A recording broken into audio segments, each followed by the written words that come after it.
അപ്പം നമ്മുടെ കമല പറയുന്നുണ്ട്, നീയും മക്കളും കൂടി ഒറ്റക്കെട്ടായി നിൽക്കണം വൈജേ. നിങ്ങൾ 4 പേരും കൂടി ഒരേപോലെ പറഞ്ഞാൽ ബാലേന്ദ്രന് കേൾക്കാതെ പിന്നെ വഴിയില്ലല്ലോ. അപ്പം വൈജയന്തി പറയുന്നുണ്ട്, ബാലേന്ദ്രനാണെങ്കിൽ അവൾക്ക് വേണ്ടി എന്ത് ചെയ്യാനും തയ്യാറായിട്ട് നിൽക്കുന്നത്. ഇന്ന് ബബിത മോള് മസാല ദോശയും കൊണ്ട് ചെന്നപ്പോൾ പറയുക അതിൻ്റെ ടെമ്പറേച്ചർ പോരാന്ന്. അലീനയ്ക്ക് മാത്രമേ അതിൻ്റെ ടെമ്പറേച്ചർ കറക്റ്റായിട്ട് അറിയുള്ളൂ എന്ന്. അപ്പം കമല ചോദിക്കുന്നുണ്ട്, മസാല ദോശയ്ക്കൊക്കെ ആരെങ്കിലും ടെമ്പറേച്ചർ നോക്കുമോ? നമുക്ക് വല്ല പനിയൊക്കെ വരുമ്പോഴല്ലേ ഈ ടെമ്പറേച്ചർ തന്നെ നോക്കുന്നത്. അതൊക്കെ ബാലേന്ദ്രൻ്റെ ഓരോരോ വിളച്ചിലാണ് കമലെടുത്തി. ഏത് ടെമ്പറേച്ചറിൽ ഉണ്ടാക്കിയാലും ബബിത കൊണ്ട് ചെല്ലുന്നായപ്പോൾ ബാലേന്ദ്രൻ മോളിൽ നിന്ന് ഇറങ്ങി വന്ന് അലീനെ കൊണ്ട് പത്തലടിപ്പിച്ചു. അപ്പം കമല ചോദിക്കുന്നുണ്ട്, എന്തിന്? അലീനേനെ സംരക്ഷിക്കാൻ, അല്ലാതെ എന്തിനാ? അവളെ എതിർക്കുന്ന ഭാര്യേനെയും മക്കളെയും തല്ലാനായിട്ട്. അത് ശരി, അത് കൊള്ളാലോ. എന്നിട്ട് തല്ലിയോ ആരെങ്കിലും? അപ്പോൾ വൈജയന്തി പറയുന്നുണ്ട്, അങ്ങനെ തല്ലുകൊള്ളാൻ ആരെങ്കിലും നിന്നു കൊടുക്കുമോ? ഞാനപ്പോൾ തന്നെ ശിവേട്ടനെ വിളിച്ച് പറഞ്ഞു, ഇതിന് പരിഹാരം ഉണ്ടാക്കാമെന്ന് ശിവേട്ടൻ പറഞ്ഞിട്ടുണ്ട്. എന്ത് പരിഹാരം? എന്ത് പരിഹാരമായാലും ശരി, അലീനെ അവിടെ നിന്ന് പറിച്ചെറിയാതെ ഞാൻ ഇനി അങ്ങോട്ട് പോകത്തില്ല. ഞാൻ എൻ്റെ എല്ലാ സാധനങ്ങളും എടുത്തുകൊണ്ടാണ് പോന്നേക്കുന്നത്. ഇത് കേൾക്കുമ്പോൾ കമലയുടെ മുഖം പോകുന്നുണ്ട് കേട്ടോ.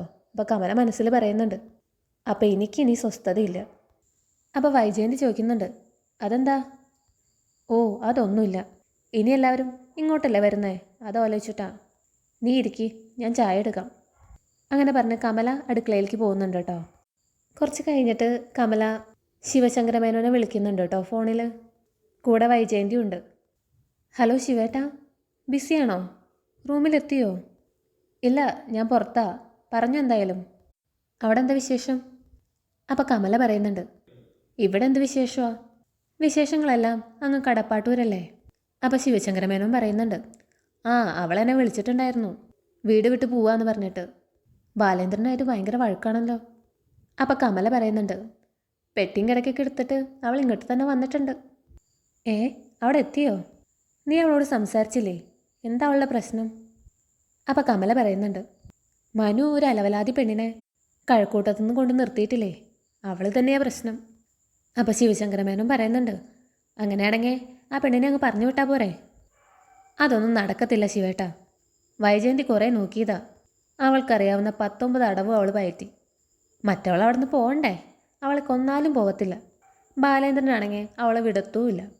അപ്പോൾ ശിവശങ്കരമേനോൻ പറയുന്നുണ്ട്, മനുവല്ല കൊണ്ടുവന്നത്, അവനോട് തന്നെ പറ അവളോട് തിരിച്ചു പോയിക്കോളാൻ. അപ്പോൾ കമല പറയുന്നുണ്ട്, ഓ മനുവിൻ്റെ കാര്യമൊന്നും പറയാതിരിക്കുക ഭേദം, അവൻ അവൾക്ക് സപ്പോർട്ടാണെന്നേ. അപ്പോൾ ശിവശങ്കരമേനോൻ പറയുന്നുണ്ട്, ഞാനേതായാലും ബാലേന്ദ്രനായിട്ടൊന്ന് സംസാരിക്കാം.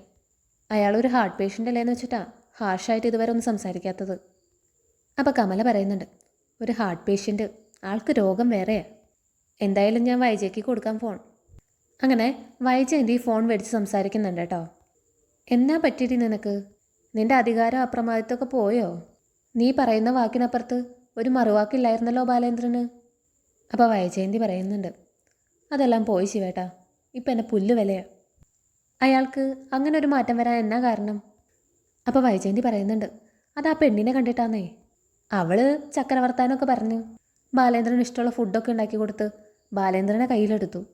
ഇപ്പോൾ ബാലേന്ദ്രന് അവളെ മാത്രം മതി, എന്നെയും വേണ്ട മക്കളെയും വേണ്ട. അതൊരു നല്ല നടപടിയല്ലല്ലോ. ഞങ്ങൾ ഏത് രീതിയിലാണ് ഇടപെടണ്ടേ? നയത്തിൽ വേണോ അതോ കൊടുക്കണോ 4 അപ്പോൾ വൈജയന്തി പറയുന്നുണ്ട്, നയം കൊണ്ടൊന്നും ഒരു കാര്യമില്ല ശിവേട്ടാ, പേടി വേണം.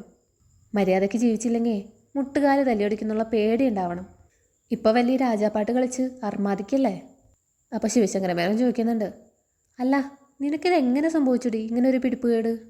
അപ്പോൾ വൈജയന്തി പറയുന്നുണ്ട്, അതിപ്പോൾ എങ്ങനെയാ പറയണ്ടേന്ന് എനിക്കറിയില്ല ശിവേട്ടാ. അതിപ്പോൾ എൻ്റെ വീട് പോലെയല്ല, അവളുടെ വീട് പോലെയാണ്. അപ്പോൾ പിന്നെ ഞാനാരാ? എനിക്കുള്ളതിനെക്കാട്ടും ശ്രദ്ധയും സൂക്ഷ്മതയും ഉത്തരവാദിത്തമൊക്കെ എന്തിനാ അവൾക്ക്? എനിക്കത്രയും വേണ്ട. വേലക്കാരി വേലക്കാരിയുടെ സ്ഥാനത്ത് നിന്നാൽ മതി. അപ്പോൾ ശിവശങ്കരമേനോൻ പറയുന്നുണ്ട്, അപ്പോൾ അതാണ് നിൻ്റെ പ്രശ്നം, ഒടുവിൽ നിൻ്റെ സ്ഥാനം കൈയടക്കുമോ എന്നുള്ളൊരു പേടി. അപ്പോൾ വൈജയന്തി പറയുന്നുണ്ട്, എനിക്ക് അങ്ങനത്തെ പേടിയൊന്നുമില്ല, എൻ്റെ കുടുംബം നോക്കാൻ എന്നേക്കാൾ സാമർത്ഥ്യക്കാരി വേണ്ട. അപ്പോൾ ശിവശങ്കരമേനോൻ പറയുന്നുണ്ട്, നീ നോക്കുമ്പോൾ കുറ്റം പറയാനൊന്നുമില്ല. എന്തെങ്കിലും കുറ്റം പറയാനുണ്ടെങ്കിലല്ലേ നമുക്കൊരു വിലയും സ്ഥാനമുള്ളൂ. കള്ളനില്ലെങ്കിൽ കാവൽക്കാരനും ഒരു വിലയില്ലല്ലോ. അപ്പോൾ വൈജയന്തി പറയുന്നുണ്ട്, എൻ്റെ ആവശ്യം വളരെ സിമ്പിളാണ്. വീട്ടുവേലക്കാരിയെ ആ ജോലിയിൽ നിന്ന് പുറത്താക്കണം. ഇനി നഷ്ടപരിഹാരം വല്ലതും കൊടുക്കണമെന്നുണ്ടെങ്കിൽ അതും കൊടുത്തേക്കാം. അവൾ ഒരു ട്രേഡ് യൂണിയനിലത്തെ മെമ്പറൊന്നുമല്ല. എന്നാലും കൊടുത്തേക്കാം. ഞാനേതായാലും ഗംഗേട്ടനായിട്ടൊന്ന് സംസാരിക്കട്ടെ. ഇപ്പം ഇന്ത്യയിലുള്ളത് ഗംഗേട്ടൻ മാത്രമല്ലേ ഉള്ളൂ. അപ്പോൾ വൈജയന്തി പറയുന്നുണ്ട്, വേണ്ട വേണ്ട, ഗംഗേട്ടനോട് പറയേ വേണ്ട. ഒരു പരിഹാരം ഉണ്ടാക്കി തരണമെന്ന് ഞാൻ ഗംഗേട്ടനോട് പറഞ്ഞപ്പോൾ എൻ്റെ ചെകിടത്തടിച്ചിട്ട് പോയി. അപ്പോൾ ശിവശങ്കര മേനോൻ ചോദിക്കുന്നുണ്ട്, ഓ അങ്ങനെ ഒരു സംഭവം ഉണ്ടായോ? ഞാനത് അറിഞ്ഞില്ലല്ലോ. അപ്പോൾ വൈജയന്തി പറയുന്നുണ്ട്, ഞാനത് പറയാത്തതാ. സ്വന്തം ആങ്ങളെ തല്ലിയെന്ന് പറഞ്ഞാൽ എനിക്കല്ല അതിൻ്റെ നാണക്കേട്. അപ്പോൾ ശിവശങ്കര മേനോൻ പറയുന്നുണ്ട്, ഗംഗേട്ടൻ നിന്നെ അടിച്ചെങ്കിൽ അതിലെന്തെങ്കിലും ഒരു ന്യായമായ കാരണം ഉണ്ടാവണമല്ലോ. അപ്പോൾ വൈജയന്തി പറയുന്നുണ്ട്, ശിവേട്ടാ, ഗംഗേട്ടനായിട്ട് ഈ വിഷയം സംസാരിക്കല്ലേ. ഗംഗേട്ടന് അലീനെ ഭയങ്കര പുണ്യാളത്തിയാണ്. ബാലേന്ദ്രൻ ചെയ്യണ എല്ലാം ശരി, എൻ്റെ ഭാഗം മാത്രമാണ് തെറ്റ്. മാത്രമല്ല ആഗ്രയിലെ കഥയൊക്കെ വിളിച്ച് പറയുക ഗംഗേട്ടൻ. അപ്പോൾ ശിവശങ്കരമേനോൻ പറയുന്നുണ്ട്, ഓഹോ അതെന്താ അദ്ദേഹം അങ്ങനെ പറഞ്ഞേ? അപ്പോൾ വൈജയന്തി ശബ്ദം കുറച്ച് പറയുന്നുണ്ട്, അതായത് ബാലേന്ദ്രനെ നമ്മളെല്ലാം ചേർന്ന് പറ്റിച്ചതായതുകൊണ്ട് നമ്മളിതൊക്കെ സഹിക്കാൻ ബാധ്യസ്ഥരാണെന്ന്. അതാ ഞാൻ പറഞ്ഞേ ഗംഗേട്ടന് ഇതിൽ കക്ഷി ചേർക്കണ്ടാന്ന്. അപ്പോൾ ശിവശങ്കരമേനോൻ പറയുന്നുണ്ട്, അങ്ങനെയാണെങ്കിൽ ഞാൻ രാജീവിനോട് വിവരം പറയാം, ഞങ്ങളൊന്ന് ഡിസ്കസ് ചെയ്യട്ടെ. അതുവരെ നീ സമാധാനമായിട്ടിരിക്കും. അപ്പോൾ വൈജയന്തി ചോദിക്കുന്നുണ്ട്, എത്ര ദിവസം കഴിയും നിങ്ങൾ ചർച്ച ചെയ്ത് തീരുമാനമാക്കാൻ? അപ്പോൾ ശിവശങ്കരമേനോൻ പറയുന്നുണ്ട്, ഞാൻ ഇന്ന് തന്നെ അവനെ വിളിക്കാം. ഞാൻ പറയാം അവനോട് കേരളത്തിലോട്ട് വരാൻ. സിംഗപ്പൂരിൽ നിന്ന് ഫ്ലൈറ്റ് കയറിയാൽ 3 മണിക്കൂറിനകം അവൻ വീട്ടിലെത്തും. ഞാൻ അവനോടൊന്ന് സംസാരിക്കട്ടെ കേട്ടോ. അങ്ങനെ പറഞ്ഞ് ശിവശങ്കരമേനോൻ ഫോൺ വയ്ക്കുന്നുണ്ട്. പിന്നെ കാണിക്കുന്നത് രേവതിക്കുട്ടീനെയാണ് കേട്ടോ. രേവതിക്കുട്ടിയാണെങ്കിൽ ആൻസീനെ ഫോൺ ചെയ്യുന്നുണ്ട്. ഹലോ ആൻസി ചേച്ചി, ബിസിയാണോ? അപ്പോൾ ആൻസി പറയുന്നുണ്ട്, അല്ല ബിസിയല്ല, നീ പറഞ്ഞോ. ചേച്ചി ഞാൻ വിളിച്ചത് ശല്യപ്പെടുത്താനല്ല കേട്ടോ, ഒരു കാര്യം പറയാനാ. ചേച്ചി അന്ന് തന്ന ആ നമ്പറിൽ ഞാൻ തോണിച്ചേട്ടനെ വിളിച്ചു നോക്കി, പക്ഷേ ഒരു റെസ്പോൺസും ഇല്ല ചേച്ചി. റിങ് പോലും ചെയ്യുന്നില്ല. എന്നാൽ ഔട്ട് ഓഫ് കവറേജ് ഒന്നും പറയുന്നില്ല, ഡസ് നോട്ട് എക്സിസ്റ്റ് എന്നും പറയുന്നില്ല. അപ്പോൾ ആൻസി ചോദിക്കുന്നുണ്ട്, പുള്ളിക്കാരൻ ഗൾഫിലല്ലേ, ഒന്ന് വാട്സപ്പ് കോൾ ട്രൈ ചെയ്യായിരുന്നില്ലേ? അതിലൊന്നും ഇല്ലെന്നേ. എനിക്ക് തോന്നുന്നത് പുള്ളിക്കാരൻ ആ നമ്പർ മാറ്റി കാണുന്ന. അപ്പം ആൻസി പറയുന്നുണ്ട്, അയ്യോ അങ്ങനെയാണെങ്കിൽ പിന്നെ ഒരു രക്ഷയില്ല. ആ ചേച്ചി ഞാൻ വേറൊരു കാര്യം ചോദിക്കട്ടെ, ഈ ടോണി ചേട്ടൻ്റെ അഡ്രസ്സ് കിട്ടാൻ എന്തെങ്കിലും മാർഗമുണ്ടോ? അപ്പം ആൻസി പറയുന്നുണ്ട്, അതെങ്ങനെ കിട്ടുമെന്ന് ഞാനൊന്ന് നോക്കട്ടെ. നിലവിൽ എൻ്റെ കയ്യിലില്ല. ഇനി ടോണിയുടെയും ഷെറിൻ്റെയും വെഡ്ഡിങ് കാർഡിലുണ്ടെങ്കിൽ അതൊന്ന് തപ്പിയെടുക്കണം. അപ്പോൾ രേവതിക്കുട്ടി പറയുന്നുണ്ട്, ആ അത് കൊള്ളാം, സൂപ്പർ ഐഡിയ. അതുപോലെ അവരുടെ മാരേജിൻ്റെ ഡേറ്റും കൂടി ഞാനൊന്ന് നോക്കട്ടെ. പത്രത്തിൽ പരസ്യം കൊടുത്തിട്ടുണ്ടായിരുന്നു എന്നാണ് എൻ്റെ ഓർമ്മ. ഇന്ന് വിവാഹിതരാവുന്നു എന്ന് പറഞ്ഞു കൊടുക്കാറില്ലേ, അങ്ങനെ. അപ്പോൾ രേവതിക്കുട്ടി പറയുന്നുണ്ട്, ആ അഡ്രസ്സ് കിട്ടിയാൽ അതാ എളുപ്പം, നേരിട്ട് പോയി മുട്ടാലോ.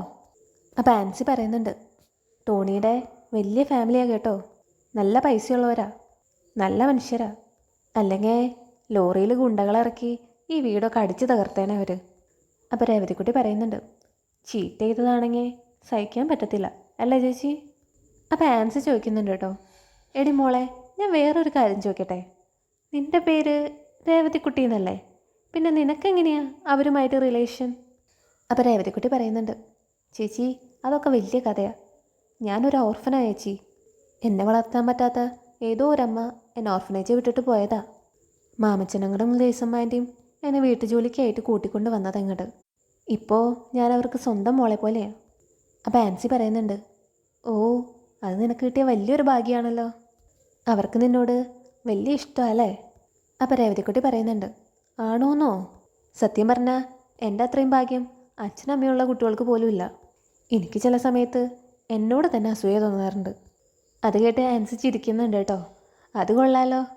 അപ്പോൾ രേവതിക്കുട്ടി പറയുന്നുണ്ട്, ചില സമയത്ത് ഞാൻ തന്നെ എന്നോട് പറയാറുണ്ട്, മര്യാദയ്ക്ക് നിന്നോ, വലിയ ആളാവാനൊന്നും നിൽക്കണ്ട, നീ വെറും തറയെ കിടന്നവളാണ് എന്നൊക്കെ.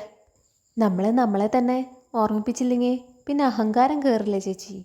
അപ്പോൾ ആൻസി പറയുന്നുണ്ട് കേട്ടോ, അത് ശരിയാ, നിന്നെ അവൾക്ക് ഇഷ്ടപ്പെട്ടതിലേ തെറ്റ് പറയാൻ പറ്റില്ല. എനിക്ക് പോലും നിന്നോടിപ്പോൾ ഒരു ഇഷ്ടം തോന്നുന്നുണ്ട്. അപ്പോൾ രേവതിക്കുട്ടി പറയുന്നുണ്ട്, അതെനിക്കറിയാം, അതുകൊണ്ടല്ലേ ചേച്ചി ഇപ്പോൾ ഓരോ വിവരങ്ങളും എനിക്ക് ചോർത്തിക്കൊണ്ട് തരുന്നത്. അപ്പോൾ ആൻസി പറയുന്നുണ്ട് കേട്ടോ, ആ അതെ, ഒരു വിവരം കൂടി ഞാൻ നിനക്ക് പറഞ്ഞു തന്നേക്കാം. മധുരയിൽ നിന്ന് ഷെറിൻ തിരിച്ചു വന്നപ്പോൾ കൊച്ചില്ലായിരുന്നു എന്ന് ഞാൻ പറഞ്ഞായിരുന്നല്ലോ. പക്ഷേ കൊച്ചുണ്ടായിരുന്നു, ഷെറിൻ്റെ കൂടെ അല്ലെന്ന് മാത്രം. കുഞ്ഞിനെ അവർ വേറെ എവിടേക്കോ മാറ്റി. അപ്പം രേവതിക്കുട്ടി ചോദിക്കുന്നുണ്ട്, എങ്ങോട്ടാ മാറ്റി ചേച്ചി? അയ്യോ അതെനിക്കറിയാൻ മേല. 2-3 മാസം കൂടുമ്പോൾ ഇവർ ഷെറിനെ കുഞ്ഞിനെ കൊണ്ട് കാണിച്ചു കൊടുക്കായിരുന്നു. അപ്പം രേവതിക്കുട്ടി ചോദിക്കുന്നുണ്ട്, ഇതൊക്കെ സത്യമാണോ ചേച്ചി? അപ്പം ആൻസി പറയുന്നുണ്ട്, അതേന്നേ, എനിക്ക് ഈ ഇടയ്ക്ക് കിട്ടിയ ഇൻഫോർമേഷനാണ്. അപ്പം രേവതിക്കുട്ടി ചോദിക്കുന്നുണ്ട്, ഇപ്പോഴും അങ്ങനെ കാണിക്കാറുണ്ടോ? ഇല്ല, അതൊക്കെ കല്യാണത്തോടു കൂടി നിർത്തി. അതല്ലേ അവൾക്ക് വട്ടായത്. അപ്പം രേവതിക്കുട്ടി ചോദിക്കുന്നുണ്ട്, ആ കുഞ്ഞിപ്പോൾ എവിടെ ചേച്ചി? അതറിയത്തില്ല, അതിപ്പോൾ ജീവനോടുണ്ടോയെന്ന് പോലും എനിക്കറിയത്തില്ല. എടി മോളെ, ഞാൻ നിന്നെ പിന്നെ എപ്പോഴെങ്കിലും വിളിക്കാം, എനിക്കിപ്പോൾ ഒരു കോള് വരുന്നുണ്ടേ, അപ്പോൾ ഞാൻ വയ്ക്കുവാണേ. അങ്ങനെ പറഞ്ഞ് ആൻസി ഫോൺ കട്ട് ചെയ്യുന്നുണ്ട് കേട്ടോ. പിറ്റേ ദിവസം രാജീവൻ സിംഗപ്പൂരിൽ നിന്ന് വരുന്നുണ്ട് കേട്ടോ കൊല്ലപ്പള്ളി വീട്ടിലേക്ക്. അങ്ങനെ വാതിൽ തുറക്കുന്നത് നമ്മുടെ വൈജയന്തിയാണ് കേട്ടോ. ആ രാജീവേട്ടാ, ഇതെങ്ങനെ എത്തി? ആരും അറിഞ്ഞൂല്ല പറഞ്ഞൂല്ല, ഭയങ്കര സർപ്രൈസായിപ്പോയി. അപ്പോൾ രാജീവൻ പറയുന്നുണ്ട്, ശിവേട്ട ഇന്നലെ തന്നെ എന്നെ വിളിച്ച് പറഞ്ഞു, ഞാൻ അപ്പം തന്നെ ടിക്കറ്റ് ബുക്ക് ചെയ്തു, രാവിലെ അങ്ങ് കയറി പോന്നു, ദേ ഇപ്പോൾ ഇവിടെ എത്തി. അപ്പോൾ വൈജയന്തി ചോദിക്കുന്നുണ്ട്, സിംഗപ്പൂരിൽ നിന്ന് ഇവിടെ വരെ വരാൻ ഇത്ര സമയം മതിയോ? അപ്പോൾ രാജീവൻ പറയുന്നുണ്ട്, ഫ്ലൈറ്റ് കയറിയ 2.5 മണിക്കൂർ, അവിടെ നിന്ന് രാവിലെ 6:30 കയറിയ ഇവിടെ രാവിലെ 6:30 എത്തും. അപ്പോൾ വൈജയന്തി ചോദിക്കുന്നുണ്ട്, അതെങ്ങനെ? എടി, അവിടുത്തെ ഇവിടുത്തെ സമയം തമ്മിൽ 2.5 മണിക്കൂർ വ്യത്യാസമുണ്ട്, അതെന്നെ. അപ്പോൾ അകത്ത് കമല ഇരിക്കണ്ടായിരുന്നു കേട്ടോ. അപ്പോൾ കമലേനെ കാണുമ്പോൾ രാജീവൻ ചോദിക്കുന്നുണ്ട്, ആ കമലേടത്തി, പിള്ളേരൊക്കെ എവിടെ? അപ്പോൾ കമല പറയുന്നുണ്ട്, മനു എറണാകുളത്ത് ഇൻഫോ പാർക്കിലാണല്ലോ, രഞ്ജും ഹരിയും കോളേജിലേക്ക് പോയി. കമലേടത്തി സുഖമല്ലേ? എൻ്റെ സുഖമൊന്നും പറയണ്ട, രാവിലെ എല്ലാവരും കോളേജിലോട്ട് പോയി കഴിഞ്ഞാൽ പിന്നെ വീട്ടുതലങ്ങളിൽ ഇരിക്കുന്ന പോലെയാണ്. കമലയിടയ്ക്കിടയ്ക്ക് ദുബായിക്കൊക്കെ ഒന്ന് പോവോ, എന്നിട്ട് ശിവേട്ടൻ്റെ കൂടെ താമസിക്കേ, അവിടെ കുറേ കാണാനുണ്ട്. അപ്പോൾ കമല പറയുന്നുണ്ട്, ഓ മരുഭൂമിയല്ലേ? അപ്പോൾ രാജീവൻ പറയുന്നുണ്ട്, കാണാൻ കൗതുകമുള്ളവർക്ക് മരുഭൂമി ഒരു കാഴ്ചയാണ്. അപ്പം ഞാൻ എൻ്റെ മക്കളെ ആരെ ഏൽപ്പിച്ചിട്ട് പോവും? അത് പിന്നെ കടപ്പാട്ടൂർ വിട്ടേക്കണം, വൈജയുടെ കൺട്രോളിൽ നിൽക്കത്തില്ലേ അവർ? അപ്പോൾ വൈജയന്തി പറയുന്നുണ്ട്, എൻ്റെ അടുത്ത് വിട്ടാൽ ഞാൻ നല്ല അസലായിട്ട് നോക്കും. അപ്പം കമല പറയുന്നുണ്ട്, വൈജയന്തിക്ക് അവളുടെ സർവൻറ്റിനെ തന്നെ കൺട്രോൾ ചെയ്യാൻ പറ്റുന്നില്ല, പിന്നെയല്ലേ എൻ്റെ മക്കൾ. അപ്പോൾ രാജീവൻ പറയുന്നുണ്ട്, കമലടത്തി, എനിക്ക് നല്ല വിശപ്പുണ്ട്, കുടിക്കാനും കഴിക്കാനും എന്തെങ്കിലും താ. ഞാൻ ഫ്ലൈറ്റ് ഇറങ്ങി നേരെ ടാക്സി പിടിച്ച് ഇങ്ങോട്ടാണ് വന്നേക്കുന്നത്, ഒന്നും കഴിച്ചിട്ടില്ലെന്നേ. അപ്പോൾ കമല പറയുന്നുണ്ട്, നിനക്ക് എന്താ വേണ്ടതെന്ന് പറ, ഞാൻ ഉണ്ടാക്കി തരാം. അങ്ങനെ രാജീവൻ ഭക്ഷണമൊക്കെ കഴിക്കുന്നുണ്ട് കേട്ടോ. അപ്പോൾ കമല ചോദിക്കുന്നുണ്ട്, ആ നീ നിർത്തിയോ? പിന്നെ എൻ്റെ വയറ് നിറഞ്ഞു. അപ്പോൾ നിങ്ങൾ 2 ആളും കഴിക്കുന്നില്ലേ? അപ്പോൾ കമല പറയുന്നുണ്ട്, ഞങ്ങളുടെ 2 ആളുടെയും ബ്രേക്ക്ഫാസ്റ്റൊക്കെ കഴിഞ്ഞതാ. അപ്പോഴും വൈജയന്തി ഒരു സന്തോഷത്തില്ലാണ്ട് കേട്ടോ ഇരിക്കുന്നത്. ഇത് കാണുമ്പോൾ രാജീവൻ ചോദിക്കുന്നുണ്ട്, വൈജയ്, ഞാൻ എന്താ ചെയ്യണ്ടേ, നീ പറ. അപ്പോൾ വൈജയന്തി പറയുന്നുണ്ട്, ഞാൻ പറയാനുള്ളതൊക്കെ പറഞ്ഞല്ലോ. അപ്പോൾ കമല പറയുന്നുണ്ട്, വൈജയ് ഈ പ്രശ്നത്തിൽ നിന്ന് എങ്ങനെയെങ്കിലും ഒന്ന് രക്ഷിക്ക് രാജീവേ. അപ്പോൾ രാജീവൻ പറയുന്നുണ്ട്, ഞാൻ എന്തിനും റെഡിയാണ്, തല്ലണമെങ്കിൽ തല്ലാം, കൊല്ലണമെങ്കിൽ കൊല്ലാം. ഇത് കേൾക്കുമ്പോൾ കമല പറയുന്നുണ്ട്, അയ്യോ അതൊന്നും വേണ്ട, വൈജയുടെ കെട്ടിയോനല്ലേ, ആൾ ജീവനോടെ ഇരിക്കട്ടെ. അപ്പോൾ രാജീവൻ പറയുന്നുണ്ട്, അതിന് ബാലേന്ദ്രൻ്റെ കാര്യമല്ല പറഞ്ഞത്, അലീന പറഞ്ഞൊരുത്തിണ്ടല്ലോ അവിടെ, അവളുടെ കാര്യം പറഞ്ഞത്. ഇത് കേൾക്കുമ്പോൾ വൈജയന്തിക്ക് സന്തോഷമാവുന്നുണ്ട് കേട്ടോ, ആളൊന്ന് ചിരിക്കുന്നുണ്ട്. അപ്പോൾ കമല ചോദിക്കുന്നുണ്ട്, രാജീവേ, ഇവിടുന്ന് ഊണ് കഴിച്ചിട്ടല്ലേ നീ കടപ്പാട്ടൂർക്ക് പോവുള്ളൂ? അപ്പോൾ രാജീവൻ പറയുന്നുണ്ട്, ചിലപ്പോൾ അതിനു മുമ്പ് പോവും. അപ്പോൾ കമല പറയുന്നുണ്ട്, ഏതായാലും നിങ്ങൾ സംസാരിച്ചുകൊണ്ടിരിക്കേ, എനിക്ക് അടുക്കളയിൽ കുറച്ച് പണിയുണ്ട്, ഞാൻ പോവാ. അങ്ങനെ പറഞ്ഞ് കമല പോകുന്നുണ്ട് കേട്ടോ. അപ്പോൾ വൈജയന്തി പറയുന്നുണ്ട്, അവൾക്കിട്ട് 2 അടി കൊടുക്കുന്നുണ്ടെങ്കിൽ എനിക്ക് നിങ്ങളുടെ സഹായമൊന്നും വേണ്ട, അവൾ നിന്ന് അടി കൊള്ളത്തേ ഉള്ളൂ, എനിക്ക് അവളൊന്ന് പുറത്താക്കി തന്നാൽ മതി. അപ്പോൾ രാജീവൻ ചോദിക്കുന്നുണ്ട്, ഇറങ്ങിപ്പോടിയെന്ന് പറഞ്ഞ് ഞാൻ അവളെ കൈക്ക് പിടിച്ച് പുറത്താക്കിയാൽ അവൾ പോകത്തില്ലേ? നാട്ടുകാരെ വിളിച്ചുകൊണ്ട് അവൾ കയറി വരുമോ? അപ്പോൾ വൈജയന്തി പറയുന്നുണ്ട്, അങ്ങനത്തെ സപ്പോർട്ടൊന്നും അവൾക്കില്ല, ബാലേന്ദ്രനും അമ്മയാണ് അവളുടെ വലിയ സപ്പോർട്ട്. അപ്പോൾ രാജീവൻ പറയുന്നുണ്ട്, അമ്മയുടെ കാര്യം വിട്, എണീക്കാൻ പോലും വയ്യാതെ കിടക്കല്ലേ, ബാലേന്ദ്രൻ ഞാൻ പറഞ്ഞാൽ കേൾക്കത്തില്ലേ? അപ്പോൾ വൈജയന്തി പറയുന്നുണ്ട്, സംശയമാണ് രാജീവേട്ടാ, പഴയ ബാലേന്ദ്രനല്ല അത്, കഴിഞ്ഞ 10-22 വർഷത്തിനിടയിൽ ഇങ്ങനൊരു ബാലേന്ദ്രനെ ഞാൻ ഇതുവരെ കണ്ടിട്ടില്ല, ഒരു മുരട്ട സ്വഭാവമായി. ഇപ്പോൾ വലിയ രാജകൽപ്പന പോലെയാണ് ഇപ്പോൾ വർത്തമാനം പറയുന്നത്. മുമ്പൊക്കെ പറയാറ്, വൈജയെ നമുക്ക് അങ്ങനെ ചെയ്യുന്നതല്ലേ നല്ലത്, നീ ഒന്ന് ആലോചിച്ച് നോക്കിയേ, ഇങ്ങനെയൊക്കെ പറഞ്ഞിരുന്ന ആളാ. ഇപ്പോൾ പറയുന്ന ശൈലി വരെ മാറ്റി, ഞാൻ പറഞ്ഞതിന് അപ്പുറത്തോട്ടോ ഇപ്പുറത്തോട്ടോ കടന്നാൽ വെട്ടി നുറുക്കി കുഴിച്ചു മൂടി മീനച്ചിലാറ്റിൽ എറിയുന്നുള്ള രീതിയിലാണ് ഇപ്പോൾ വർത്താനം. അപ്പം രാജീവൻ ചോദിക്കുന്നുണ്ട്, എവിടുന്ന് കിട്ടി അയാൾക്ക് ഇത്രയും ധൈര്യം? നമ്മുടെ അടുക്കളയിൽ ചാണകം മെഴുകിയ ചായ്പിൽ പണിക്കാരുടെ കൂടെ വന്നിരുന്ന് നമ്മുടെ അമ്മ വിളമ്പിക്കൊടുത്ത പഴങ്കഞ്ഞി കുടിച്ചിരുന്നവനാ. അപ്പോൾ വൈജയന്തി പറയുന്നുണ്ട്, ആ സ്മരണയൊന്നും ഇപ്പം ഇല്ല. വായിൽ സ്വർണ്ണക്കാരൻ്റെ ജനിച്ച മട്ടിലാണ് ഇപ്പോൾ വർത്താനമൊക്കെ. അപ്പോൾ രാജീവൻ ചോദിക്കുന്നുണ്ട്, ഞാനൊന്ന് ചോദിച്ചോട്ടെ? നീ ദേഷ്യപ്പെടാൻ വേണ്ടിയല്ല, എങ്കിലും ചോദിക്കുക, നിൻ്റെ കയ്യിൽ നിന്ന് എന്തെങ്കിലും പാകപ്പിഴ വന്നിട്ടുണ്ടോ? ഒന്നുമില്ല രാജീവേട്ടാ, ഒന്നും പറ്റിയിട്ടില്ല. അല്ലേ തന്നെ ഞാൻ എന്നാ ചെയ്യാനാ? ജോലിക്ക് പോകുന്നു വരുന്നു, വല്ലതും കഴിക്കുന്നു, കടന്നുറങ്ങുന്നു. ബാലേന്ദ്രൻ്റെ ഒരു കാര്യത്തിലും ഞാൻ തലയിടാൻ പോവാറില്ല. എൻ്റെ കാര്യത്തിൽ ഇടപെടാൻ വന്നാൽ എനിക്കിഷ്ടമില്ലാന്ന് ബാലേന്ദ്രൻ അറിയുകയും ചെയ്യാം. അപ്പം രാജീവൻ ചോദിക്കുന്നുണ്ട്, പിന്നെ എന്തുകൊണ്ടാ ഇങ്ങനൊരു മാറ്റം? അതാ എനിക്ക് മനസ്സിലാവാത്തത്. അച്ഛൻ്റെ മരിപ്പിന് വന്നപ്പോൾ ഞാനുണ്ടായിരുന്നല്ലോ അടിയന്തരം വരെ. അപ്പോഴൊക്കെ എല്ലാ കാര്യത്തിലും നല്ല സഹകരണമായിരുന്നല്ലോ ബാലേന്ദ്രന്. നമ്മൾ മക്കളേക്കാൾ ഉത്തരവാദിത്തത്തിലാണ് അച്ഛൻ്റെ ഓരോ ചടങ്ങുകളും ഓർഗനൈസ് ചെയ്തതും നടത്തിയതൊക്കെ. അപ്പോൾ വൈജയന്തി പറയുന്നുണ്ട്, അവിടെ വരെ എല്ലാം കറക്റ്റായിരുന്നു. അച്ഛൻ്റെ മരണത്തോടെ ആകം താളം തെറ്റി. അത് കഴിഞ്ഞ ഉടനെ തന്നെ അലീനേനെ കൊണ്ടുവന്നല്ലോ. വേണ്ട വേണ്ടാന്ന് ഞാനും കമലേടത്തി മാറി മാറി പറഞ്ഞതാ. മനുവിൻ്റെ ഒറ്റ നിർബന്ധത്തിലാണ് അവളെ കൊണ്ടുവന്നത്. അപ്പോൾ രാജീവൻ പറയുന്നുണ്ട്, ഞാനൊരു കാര്യം ചോദിച്ചാൽ നീ സത്യമായി മറുപടി പറയണം. അവൾ എങ്ങനെയുണ്ട് ആള്? കുഴപ്പക്കാരിയാണോ? കള്ളിയാണോ? അതോ ഇനി ആണുങ്ങളെ വശത്താക്കുന്ന ശൃംഗാരിയാണോ? എന്നോട് സത്യമേ പറയാവോ? കാര്യം എന്താണെന്ന് വെച്ചാൽ എനിക്ക് അവളോട് 2 വാക്ക് സംസാരിച്ചാൽ മതി, ആളെ പിടികിട്ടും. എക്സാജറേറ്റ് ചെയ്ത് പറയരുത്. അപ്പോൾ വൈജയന്തി പറയുന്നുണ്ട്, കള്ളത്തരങ്ങളൊന്നുമില്ല, ഒന്നും മോഷ്ടിച്ചിട്ടുമില്ല, ആളുകളോടൊന്നും അനാവശ്യമായിട്ട് ഒന്നിനും പോവാറുമില്ല, ജോലികളൊക്കെ നല്ല വൃത്തിയായിട്ട് ചെയ്തോളും. അപ്പോൾ രാജീവൻ ചോദിക്കുന്നുണ്ട്, അപ്പോൾ പിന്നെ എന്താ പ്രശ്നം? അപ്പോൾ വൈജയന്തി ചൂടായി പറയുന്നുണ്ട്, എനിക്ക് വേണ്ട രാജീവേട്ട അവളെ കണ്ടപ്പോൾ മുതലേ എനിക്കിഷ്ടമല്ല. എൻ്റെ തലയിൽ വലിയൊരു ഞണ്ട് ഇറുക്കി പിടിച്ചിരിക്കുന്ന പോലത്തെ ഒരു അസ്വസ്ഥതയാണ് അവളെ കാണുമ്പോൾ.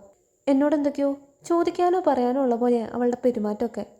നിങ്ങൾക്ക് ആർക്കും അതൊന്നും പറഞ്ഞാൽ മനസ്സിലാവത്തില്ല. ഞാൻ എന്തിനാ അങ്ങനെയുള്ളവളെ സഹിക്കുന്നേ? അതാ എൻ്റെ ചോദ്യം. അപ്പോൾ രാജീവൻ പറയുന്നുണ്ട്, ഓക്കെ, എനിക്ക് മനസ്സിലായി. ബാക്കി കാര്യം ഞാൻ ഏറ്റു. നമുക്കെപ്പോഴാണ് കടപ്പാട്ടൂർക്ക് പോകേണ്ടത്? അപ്പോൾ വൈജയന്തി പറയുന്നുണ്ട്, ഭക്ഷണത്തിന് ശേഷം നമുക്ക് ഉടനെ പോയേക്കാം. അപ്പോൾ രാജീവൻ പറയുന്നുണ്ട്, ശരി, അങ്ങനെയാവട്ടെ, അതുവരെ ഞാൻ റെസ്റ്റ് എടുക്കാം. അപ്പോൾ അത്രയാണ് കേട്ടോ ഇന്നത്തെ എപ്പിസോഡിൽ സംഭവിച്ചത്. വീഡിയോ ഇഷ്ടപ്പെട്ടാൽ ലൈക്ക് ചെയ്യാനും സബ്സ്ക്രൈബ് ചെയ്യാനും മറക്കല്ലേ. കൂടുതൽ വിശേഷങ്ങളുമായി അടുത്ത വീഡിയോയിൽ കാണാം. താങ്ക്